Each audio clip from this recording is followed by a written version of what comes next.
রাজধানী কায়রো থেকে সেই গ্রামে যেতে প্রায় ৯০ মিনিটের মতো সময় লাগে। বিশাল দেহের অধিকারী মুহাম্মদ এবং হুদা তাদের মা মিসেস রুহির সাথে মিশরের রাজধানী কায়রোর বাইরে এই ছোট্ট একটি গ্রামে থাকেন। গিনেস ওয়ার্ল্ড রেকর্ড অনুসারে মিশরীয় ভাইবোন ৫টি বিশ্ব রেকর্ড অর্জন করেছেন। ভাইবোনদের সম্মিলিত উচ্চতা প্রায় লন্ডনের ডাবল ডেকার বাসের মতো লম্বা। সমাকুলের আজকের ভিডিওতে আমরা দেখব মুহাম্মদ এবং হুদার ৫টি গিনেস ওয়ার্ল্ড রেকর্ডস এবং তাদের জীবনের কাহিনী এবং কষ্ট। ভিডিওটি শুরু করার আগে যদি আপনি এই চ্যানেলে নতুন হন তাহলে সাবস্ক্রাইব করবেন এবং বেল আইকনে ক্লিক করতে ভুলবেন না। কিন্তু বোন হুদা জীবিত মহিলা হিসাবে ৩টি বিষয়ে বিশ্ব রেকর্ড অর্জন করেছেন।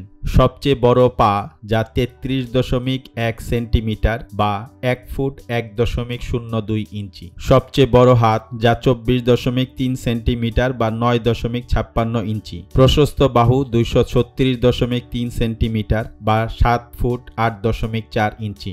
জীবিত পুরুষ হিসাবে মুহাম্মদ ২টি বিষয়ে বিশ্ব রেকর্ড অর্জন করেছেন। তার প্রশস্ত বাহু ২৫০.৩ সেন্টিমিটার বা ৮ ফুট ২.৫ ইঞ্চি। প্রশস্ত হাত ৩১.৩ সেন্টিমিটার যা ১২.৩২ ইঞ্চি। ডিনার প্লেটের চেয়ে বড় হাত মুহাম্মদের। মুহাম্মদ বলেন, দেখেন আমি দরজার চেয়ে লম্বা হয়ে গেছি আর এতে ঘরে ঢুকতে অসুবিধা হয় এবং অসাবধান হলে কপালে আঘাত পেতে পারি। এই ঘরে আমি থাকি এবং আমি দাঁড়ালে ফ্যান আমার মাথা বরাবর হয়। এতে আমাকে হাতের পাখা ব্যবহার করতে হয়, যা আমার জন্য কষ্টকর।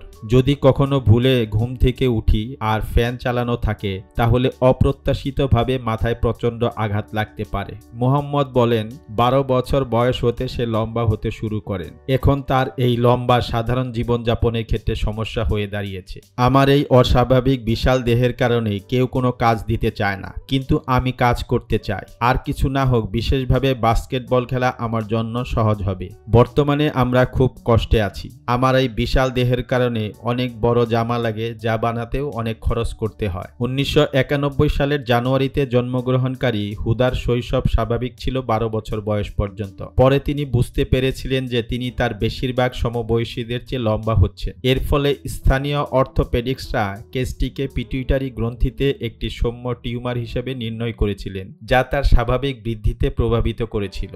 এর ফলে হুদা তার পড়াশোনা শেষ করতে পারেনি। হুদা বলেন, অন্য নারীদের মতো আমি আমার জীবন যাপন করতে পারিনি। আমি সব সময় অন্য নারীদের মতো পোশাক পরার স্বপ্ন দেখেছি, কিন্তু আমি এখন নিজেকে মানিয়ে নিয়েছি এবং বেঁচে আছি। আমি আশা করি গিনেস ওয়ার্ল্ড রেকর্ডের স্বীকৃতি আমার জীবনকে চিরতরে বদলে দেবে। মুহাম্মদ বলেন, ১২ বছর বয়স থেকে আমার জীবন উল্টে গেছে। আমি এই লম্বা লোকদের নতুন জীবনধারায় অভ্যস্ত ছিলাম না।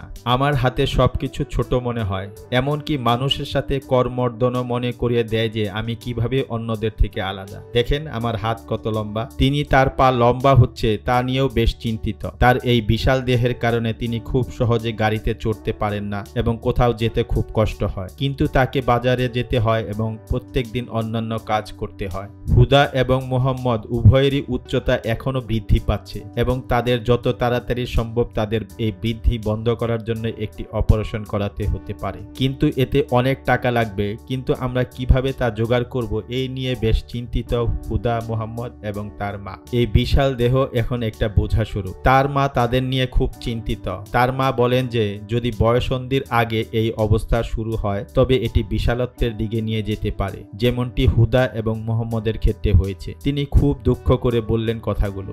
যারা আমার এই ভিডিওটি দেখছেন তাদের মাঝে যদি কারো সামর্থ্য থাকে তাহলে মুহাম্মদ ও হুদার সুস্থ স্বাভাবিক জীবন ফিরিয়ে আনতে সহযোগিতার হাত বাড়িয়ে দিবেন। আমি ভিডিও আপনাদের জন্য বানাচ্ছি, তাই ভিডিও ভালো হলে লাইক দিবেন আর কোথাও কোনো ইমপ্রুভ করার থাকলে মন্তব্য করবেন অবশ্যই।